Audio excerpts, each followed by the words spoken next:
Et bonjour, bonsoir à tous et à toutes. Bienvenue dans cette nouvelle vidéo qui n'est autre qu'un mini point lore où tout simplement on va se concentrer sur la présentation d'une zone spécifique un peu de Alphine, simplement. Donc cette planète et qui s'inscrit plus particulièrement dans cet univers que j'ai créé. Pourquoi est-ce qu'on fait ça? Tout simplement parce qu'on va avoir un JDR qui va être publié peu à la suite de ça, au moment où vous verrez ceci mis en public, il y aura un JDR qui va pop peu après ça, qui va se passer sur ce continent-là, il va faire quelques séances, et donc pour que vous le compreniez, il est nécessaire que vous ayez un petit peu cette trousse à outils. Donc ça va être des informations que les joueurs ont aussi également, hein, simplement de leur côté, et qui va permettre de simplement avoir une idée de base de ce qu'est la zone, avant que moi simplement j'ajoute les informations de lore, que vous découvrirez au fur et à mesure dans le JDR, bien évidemment. Donc là, c'est une version vraiment, il n'y a aucun spoil, il n'y a que dalle, c'est vraiment juste une sorte de liste de prérequis. C'est aussi pour les joueurs qui auront à créer des personnages dans ce cadre-là, pour qu'ils aient une espèce de base de ressources sur laquelle se poser. Cette introduction bien trop longue ayant été faite, on va pouvoir se lancer dans l'histoire de la zone. Alors, pour la faire très rapidement, cette zone, ce qui s'est passé, c'est que, eh bien, elle a été très endommagée par un événement qui, vous pouvez le voir sur la petite carte qui se trouve juste au-dessus de moi, l'impact, donc autrement dit l'astre mort qui est venu frapper Alphine de plein fouet par simplement une collision entre ces deux planètes, ce qui a provoqué le dernier grand réveil d'Oblitera et qui a fait la percée du volcan Sylpha qui se trouve juste à côté. Ivulu, cet endroit, comment dire, c'est une terre de cendres maintenant. Avant, ce n'était pas le cas. Avant, c'était la terre-mère des phénix. Aussi, lorsque les phénix se sont trouvés déclinants, la plupart ont été ramenés là-bas. Je dis bien la plupart et pas tous. Il y a une nette différence à cela. 4 des phénix originels sur les 10 ont été ramenés. Les 4 qui ont été ramenés sont donc ceux que vous avez listés ici, Léline, Agaël, Daillon et Varia. Les phénix de l'espace, du temps, de la chair et de l'esprit. Donc, ces 4 phénix sont sous forme de cendres et le peuple qui les garde, entre énormes guillemets, dans le sens que ce n'est pas une surveillance mais plutôt une aide au rétablissement, ce sont les protecteurs. Les protecteurs, vous en avez la description juste sous les yeux, donc ça je vous laisse tranquillement la lire bien évidemment. Je vais simplement ajouter des annexes à tout cela pour que vous puissiez un peu comprendre les choses. Le fait est que, donc, ces protecteurs ont pour tâche de simplement faire perpétuer les phénix et surtout les faire revenir à la vie, entre énormes guillemets, dans le sens qu'ils ne sont jamais morts, mais ils ne sont plus qu'en fines particules. Et pour faire cela, simplement, il les expose à un flux d'énergie tellurique lié à l'activité latente d'Oblitera. Un centre de conscience d'Oblitera, en effet, se trouve juste sous la terre que forme Yulu. Et en fait, c'est ce centre de conscience qui a provoqué la sortie du continent, en fait, de l'eau, simplement, parce que ça forme un renflement. Le fait est que ce centre a érupté, notamment, et s'est dissocié du reste, et donc est entré en dormance profonde, au moment, justement, des événements qui ont mené à l'émergence de Sylpha, donc cet hypervolcan lié donc à la collision avec l'astre mort. Bref, ce qu'il reste, c'est énormément d'énergie à l'intérieur de ce morceau de cerveau, si vous voulez, détaché du reste, et donc du coup, privé de toute possibilité d'une réflexion claire et cohérente. Et cette énergie, les protecteurs ont appris à la manier. Ils ont appris à la canaliser, à la drainer et à la ramener dans des flux afin de pouvoir l'utiliser à leur avantage. Que ce soit pour des choses plutôt triviales, comme par exemple faire pousser des plantes pour se fournir à manger, tout comme des choses beaucoup plus techniques, comme simplement ramener un phénix à la vie. J'ai bien dit ramener des phénix à la vie parce qu'en effet, il n'y a pas que les phénix originels. Il y a aussi des phénix plus jeunes, entre énormes guillemets, descendants de ces phénix originels plus ou moins directs, qui ont trouvé refuge sur Hulu. Donc, vous aurez qui cohabitent dans des mêmes endroits, des protecteurs et des phénix. La société des protecteurs fonctionne de manière extrêmement simple. En fait, elle fonctionne de manière extrêmement conservatrice, étant donné que bien, c'est une espèce avec des temps de vie très longs. On parle de l'ordre de 500 cycles d'espérance de vie, qui ont une très faible natalité, car contrôle des naissances, très faible mortalité, car tout de même un certain avancement en termes de médecine qui est présent, et donc qui se trouve à être extrêmement strict sur certains points, mais surtout ayant un profond respect en fait des règles établies parce que c'est leur seul moyen de survivre à tout le reste. Il y a très peu de notions de défiance, de contestation de l'autorité, tout simplement parce que déjà l'autorité plus ou moins arbitrée populairement, c'est un conseil qui se charge de la formation des lois et de l'application de celles-ci. On n'est pas du tout sur un système de roi, etc. Parce que ça, pour le coup, encore une fois, c'est... En fait, étant donné les fondements même de la raison pour laquelle ils sont là et le fait que ce soit des choses... Enfin, un peuple qui soit extrêmement conservateur, en soi, dans sa manière d'ordonner les choses, normal, parce que quand tu te bases sur des espérances de vie assez longues, parce que là, pareil, on est sur de l'espérance de vie qui doit taper dans les environ 500 cycles, associé au fait que simplement leur tâche est extrêmement longue, elle va se prolonger sur des millénaires, voire peut-être une dizaine de millénaires, et ça, ils le savent d'avance, que c'est une tâche qui va vraiment durer pendant des générations et des générations, alors que leurs générations sont longues. Ils essaient de garder au maximum en fait la société telle qu'elle est. Surtout que, étant donné qu'ils sont dans un écosystème qui reste assez fragile au final, parce que très cendreux, donc très peu d'accès à des endroits où cultiver, une insolation assez faible au final, parce que on est dans une nuit éternelle. On n'est même pas dans le cadre d'Oblafaya, où Oblafaya était juste illuminé quelques déciles dans la journée. Là, c'est vraiment une nuit éternelle. Donc ça reste des conditions assez proches de celles du continent obscur. Une végétation encore une fois atypique, qui est adaptée au fait que justement il y ait cette nuit éternelle.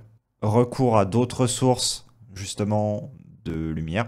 De par le fait qu'il y ait toutes ces contraintes, donc que ce soit des contraintes sociétales et que ce soit des contraintes environnementales qui font que au final le moindre changement, genre par exemple vouloir tendre vers une expansion quelconque n'a pas de sens, étant donné que y a une toute petite partie qui est habitable, le reste c'est mort, il faudrait des centaines et des centaines de cycles pour rendre vivable une des zones. Les ressources sont très limitées, donc ils ont dû apprendre à se gérer en petites communautés, parce que 2000, 3000 individus, et c'est tout, c'est pas énorme.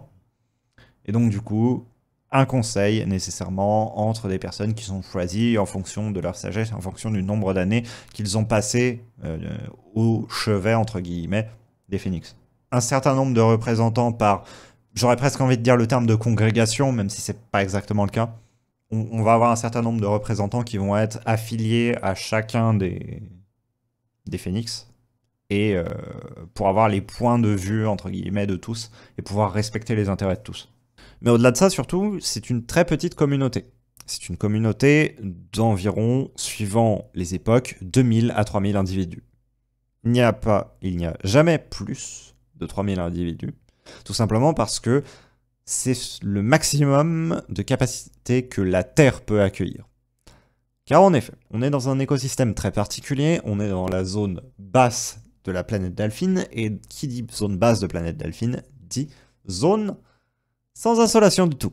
Donc autrement dit, nuit permanente, moyen alternatif pour simplement alimenter la végétation et lui permettre de pousser. Et du coup, bien évidemment, énormément de choses qui ne sont pas rentables, très peu d'espèces, donc vie extrêmement sacrée à la surface de ce continent, un endroit qui reste relativement hostile, quand bien même une faible zone du continent ait été, entre énormes guillemets, rendue habitable. Bref, tous ces facteurs mis bout à bout font qu'il est très difficile de vivre et de survivre sur cet endroit. Aussi, donc, on a une sorte de capacité d'accueil qui se doit d'être respectée, donc cette capacité de 3000 habitants environ, et donc du coup, il y a un contrôle des naissances qui est mis en place.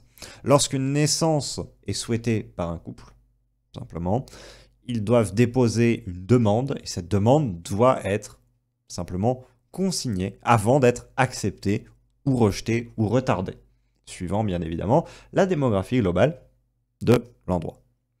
Ce qui est un honneur par contre, c'est d'avoir un enfant, parce que comme tu es sur des espérances de vie extrêmement longues, bien évidemment les taux de natalité sont extrêmement bas. Tu es sur des espérances de vie extrêmement longues. Donc du coup, tu pourrais partir du principe que tu vas avoir énormément d'enfants. Problème, la capacité des terres à pouvoir simplement accueillir des nouveaux habitants est très faible. Et donc du coup, il y a un contrôle des naissances qui est mis en place, bien évidemment. Et où en gros, le système est presque que tu attends, à quelques exceptions près, mais tu attends la mort quasiment de quelqu'un pour qu'il y ait une autorisation qui soit faite d'une naissance. Parce que par contre, en contrepartie, les taux de mortalité sont extrêmement faibles parce qu'il y a énormément d'attention qui est portée justement aux enfants, etc. Et que ça reste une société qui, technologiquement, reste avancée. Et quand bien même on n'en soit pas à... par exemple, il n'y a pas les notions de vaccin, il n'y a pas les notions de tout ça, c'est des choses qui sont encore obscures. C'est ça, le climat n'est pas terrible, mais ça va parce que, malgré tout, c'est une zone qui a été, entre guillemets, purifiée, de par le fait qu'il y a eu des sacrées éruptions volcaniques quand même sur l'endroit. Et donc du coup, il y a très peu de formes vivantes. Donc nécessairement, tu te retrouves dans une situation où quasiment toute vie est sacrée, encore une fois, et où la notion même de maladie, etc., est extrêmement rare et ne touche que quelques individus. Parce que d'une part, t'as un bon système de santé, tout simplement, juste parce que technologiquement, de ce côté-là, ils sont assez corrects. Mais d'autre part, en plus de ça, t'as très peu de pathogènes dans le milieu. Les deux mis en relation, t'as très peu de mortalité. Parce que pareil, encore une fois, pas de prédateurs, aucune guerre, aucune quoi que ce soit, donc rien qui fasse drastiquement baisser la population, en fait. Les plus gros dangers, au final, c'est par exemple tomber d'une falaise ou ce genre de choses, au final. C'est ce qui cause les plus grosses mortalités, c'est les accidents. Étant donné qu'il s'agit d'une petite communauté, eh bien, il y a très peu de violence, de criminalité. Ce sont des notions qui sont déjà assez étrangères à l'espèce, mais au-delà de ça, pour les quelques-unes qui en auraient la volonté, simplement, le fait est que tout le monde connaît globalement tout le monde, en fait, à peu de choses près. Et du coup, le fait que ces liens existent font qu'on se retrouve dans une situation où commettre un crime est très difficile de ne pas être puni entre énormes guillemets, et donc du coup est encore moins fréquent que ce que cela pourrait l'être, simplement. Le mode de vie est de base extrêmement simple. Il est basé sur ces 4 grands phénix, ces 4 phénix ancestraux que l'on a pu citer précédemment, les Linagael, Daion et Varian. Pourquoi est-ce que je dis cela? Ces 4 phénix ont l'intégralité de leurs cendres qui se trouvent sur Uvulu. Et la tâche majoritaire des protecteurs est de ramener ces grands phénix à la vie. Tu es plus ou moins choisi en fait, étant donné que c'est toi qui fais le choix final de rentrer entre guillemets dans les ordres. Aucune pression à choisir un groupe ou ne pas en choisir en fait. C'est juste que c'est des chemins de vie qui vont être différents. Parce que tu peux ne pas...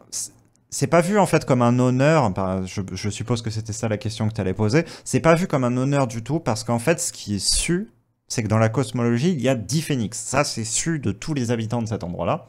Et ils savent que, en gros, tout le monde va correspondre à un de ces 10 phénix.